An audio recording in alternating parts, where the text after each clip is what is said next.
A historic and stunning victory for the U.S. Democrats. For the first time in a quarter century, a Democrat has won a Senate seat in the reliably red state of Alabama.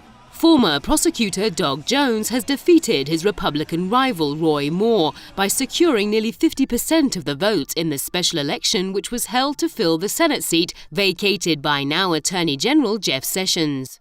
Despite allegations of sexual abuse whirling around Moore, President Donald Trump turned a deaf ear to the advice of top GOPs and threw his weight behind the former Chief Justice.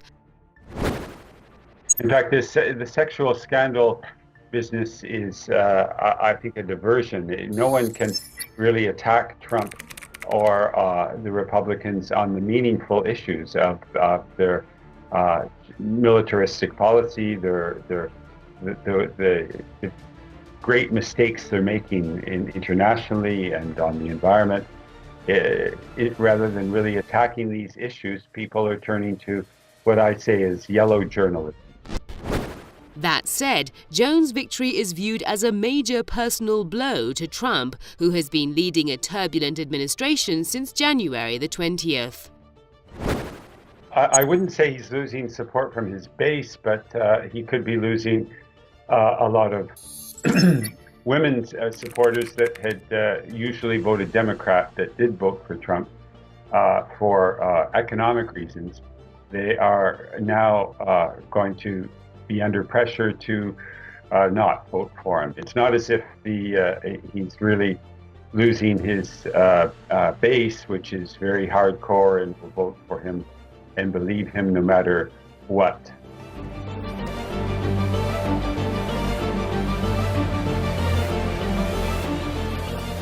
African-American voters, who make up about a quarter of the electorate in the state of Alabama, played a key role in Roy Moore's loss, as 96% of them voted for his Democratic opponent.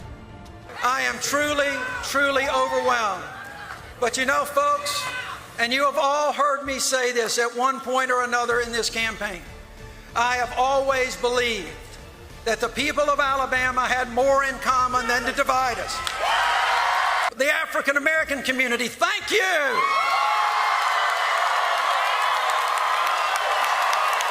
It is important to remember that white supremacy sentiments have increased in the U.S. since Donald Trump's election victory in last year's race for the White House. Trump's move to endorse Moore was a cause for concern for the minority group. On the other hand, Doug Jones' job performance as a federal prosecutor was another factor behind his win. Jones successfully prosecuted 2 members of the Ku Klux Klan for a deadly 1963 bombing attack on a black church in Birmingham, Alabama.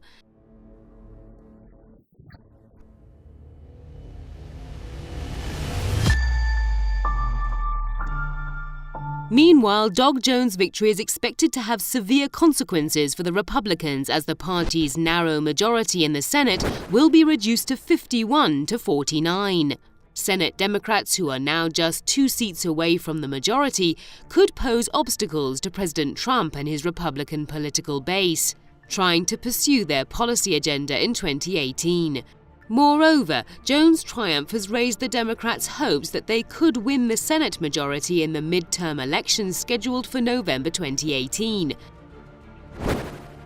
Well, they still have the majority, so I don't think it's going to have a major effect. They have their whip to keep people coming for the vote, to make sure that they all show up. So I suppose that is a possibility, but I don't see any major shift happening in U.S. politics. Republicans, however, downplayed the significance of Jones' victory, insisting that it did not signal a Democratic wave in 2018. But regardless of how it is perceived among the Republicans, the Alabama victory for Democrats is perceived by many to be a pivotal moment for the United States' internal affairs.